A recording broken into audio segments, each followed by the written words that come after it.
Hi, I'm Meredith. This is Harrison, and we are P1 Picks, a Formula One podcast that looks at data and analytics to give you the best lines on Formula One race day bets. So it is race number 2 of the season. We are in Shanghai. It is the Chinese Grand Prix, and we've just finished up, well, a few hours ago, we finished up sprint qualifying, which saw Lewis Hamilton and a Ferrari on pole. I know it's a track he loves, but how are we feeling? How are we feeling, Harrison?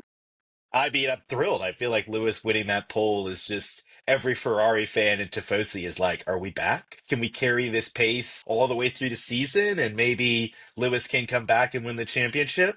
We love to believe, we love to believe. I feel like the Tifosi plus the loyal Lewis Hamilton fans, it's just going to be like a season of delusion, but like optimistic delusion, like it could actually happen. But tell me, Harrison, why we are not betting on Ferrari for today, tomorrow. Because Lewis was 2/10 behind Charles in qualifying in Australia, and that car was, I mean, Lewis was almost a minute behind. I am not a huge fan of betting on Lewis right now because I just don't think we know where that car is. They were, 9/10 of a second back in qualifying in Australia. That's not good. That's a whole world in the Formula One world. So, not 3/10, but 9/10. That's so far behind for Lewis. So I think it's hard to know where that car is going to be. Fred said last week we haven't seen the best from Ferrari. Is the best from Ferrari P1 or is the best from Ferrari P3? We don't know. We don't know. I think a lot of this is how quickly the cars are warming up their tires, right? Are they going to be paying the price for this in the race because, they're wearing out that medium tire too quickly? We just don't know. I think the positive piece for Lewis is that he was generally ahead of Charles all weekend. He said that he made some setup changes to the car that kind of fit his driving style a little bit more.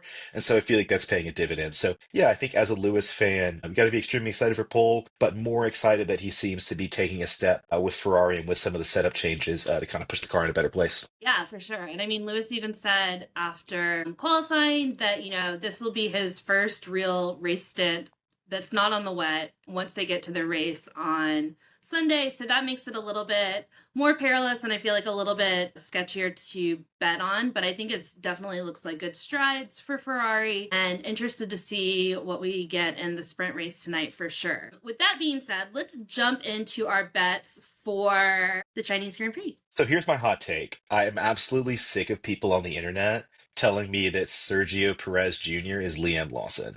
Liam Lawson is exponentially better than Sergio Perez was. And I know we're like, oh, the second Red Bull driver is always screwed because he's going up against Max. You know what? I don't want to hear it. I think Liam just needs a little bit of time to develop. If you look at Bahrain, they had a water pump issue on the car the day he was supposed to be doing his testing. The race was in the rain in Australia. That's a weird place. If you look at SQ1 in his qualifying times, he was 4/10 behind Max. He's doing the thing. And I think we just need to understand that for rookies in Formula One, for people that have had less than a full season, I really think this tire warm-up thing is catching people out. I think when you see a lot of these rookies that are struggling, Hajar that's struggling to kind of beat Sonoda that struggled a little bit last week in Australia. I don't think it's an issue with these guys being fast. I think it's an issue with tire warm-up. We know that a 4 or 5 degrees change in that tire temperature is going to change the maximum amount of grip these guys are getting. And I really do think it takes 2 or 3 years. Look at Piastri, right? It took Piastri almost a full season to get that tire warm-up issue solved, and then we saw him win and get pole for the sprint race in Qatar in 2023. We have to understand that these new drivers need some time to understand tire warm-up issues to be able to really get the best out of the car over one lap. I think Liam Lawson is going to be fine because even if he qualifies 12th, 13th, 14th, he still has enough pace in that Red Bull to finish in the top 10. That SQ1 lap where he's 4/10 behind Max, the kid can drive. He's under pressure. I expect him to be in the points this weekend with a Red Bull that's, third or fourth fastest car. Yeah. He probably might not beat the Mercedes, but I expect him to be in the points this weekend. I expect Liam to have a good weekend, honestly. Max is a monster. So for the race, we've got Liam Lawson. That's a points finish. That's plus 175. You wager 100, you could win 175. And I think you're absolutely right here. That SQ1 was a lap that it's more indicative, but it sounds like everyone is kind of having tire pressure issues, figuring out this track with the resurfacing. So I've not quite lost faith in Liam yet, but I would say I'm definitely one of those people that's like, is this a Red Bull issue? the drivers that are next to Max tend to have a little bit of a difficulty. But I think you're totally right about the rookies needing some time to understand these cars for sure. So I'm going to think a little bit about this season, and I'm going to call out who I think is going to finish on the podium. But I think we need to think about Formula One in 2025, like Formula One in 2012. And you're going to say, Harrison, what does that mean? Max is going to be on the podium on every race. And frankly, I expect Max to be the best driver out there. Pause.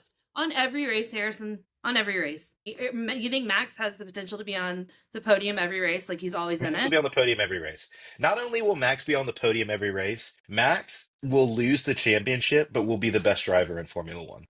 It's going to be one of the rare years where we're going to say Lando won the championship, but he was not the best driver in Formula One, like Sebastian Vettel in 2012. Because if you look at the 2012 season, Fernando Alonso was the best driver on the grid. The fact that he hustled that Ferrari to P2 in the championship is amazing. Max is going to hustle the Red Bull to P2 in the championship. Max is probably going to have his finest season in Formula One, and he's going to lose the championship to Lando. But he's going to be on the podium every single week because he is one, probably at the top of his game right now. I think from the next 2 or 3 years, you'll start to see that progression where he gets a little bit closer to 30, start to slow down a little bit. He's going to have a kid. Sometime people joke that you have a kid, you lose 2/10. I do think that these next 2 to 3 years are going to be the strongest that we're going to see in Max. And I think this is going to be probably his last year at Red Bull.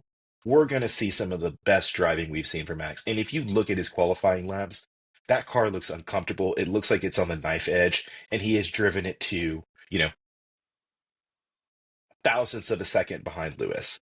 He put it in front of both McLaren. So I think this is a season where we're going to see the best from Max, but the best from Max every week is finishing on the podium.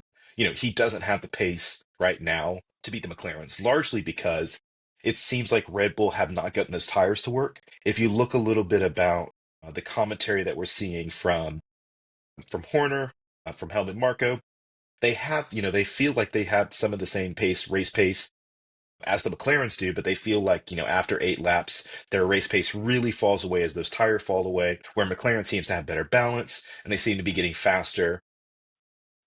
As that tire stint goes on, the gap between McLaren and Red Bull is wider.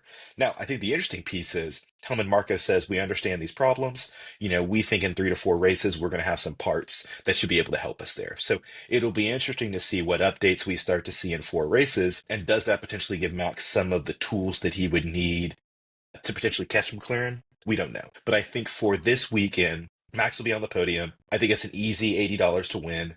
And let's look at who's going to win this weekend. I think we kind of previewed this. Yeah. So just to finish up on Max Verstappen, that's minus 125. That's a podium finish.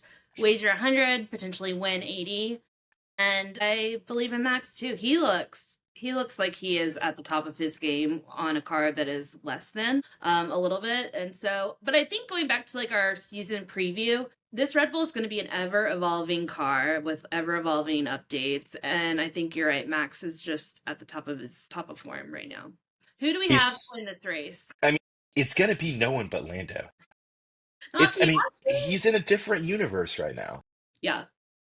One, papaya rules are a joke. We all know that, like, is Piastri really fair to race Lando? Probably not. That's probably why they gave him $20 million a year in his new contract signing. I definitely think going into Australia when they re-signed Piastri, part of this was like, do not run into fucking Lando. Like, we will give you so much money to just like not run into Lando and like not race him too hard. Yeah. If you look at Lando's lap in the indiscrete qualifying, because we're taping this Friday afternoon, he was 3/10 ahead of Lewis. If he would have not bailed out of that lap, I think Lando would have been on sprint pole. And the fact that he's even 125 to win this race is kind of a joke to me. Piastri's quick. I think Piastri's definitely, China's a strong track for him. He's taking a step forward. He's not going to be able to keep Lando behind. I do think that Lando is taking a step forward this season. He's more confident in himself. He's more confident in the team.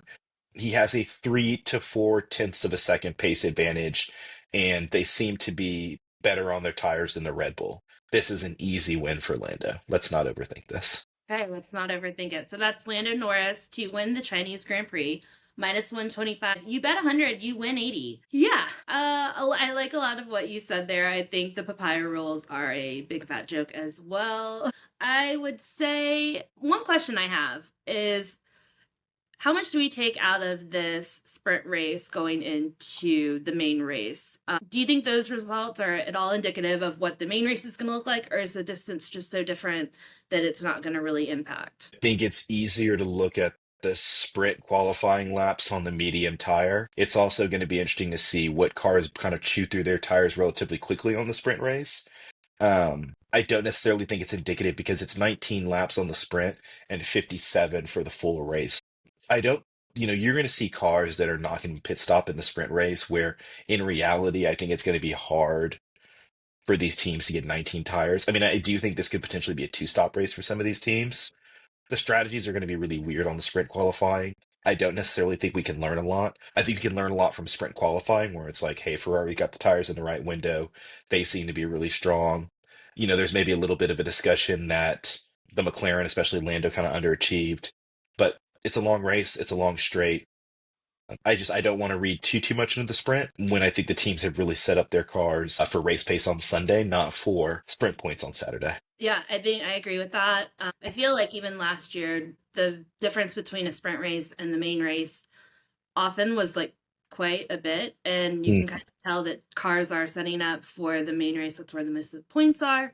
So, speaking of the sprint race, are we going to have any wrecks? What do we think? No, I think it'll be a pretty clean race. I think some of the rookies are starting out of position. I mean, there's obviously going to be some contact. That large turn one that's kind of all the way in that circle there. There's going to be contact there probably, but I don't expect there to be too many crashes. It's not in poor weather. Unfortunately, the one practice session means that some teams are probably really going to be struggling with setup and are only probably going to use this as more of like a learning about the car setup, trying to get the car in a better place for Sunday, trying to get the best out of those tires for Sunday. So yeah, first lap in China is always going to be a little bit messy, but I think everybody will be fairly well behaved on the sprint race because qualifying's 4 hours later. You don't want to tear the car too much up and be left out of qualifying. Cough, cough, Bierman. Cough, cough, Bierman.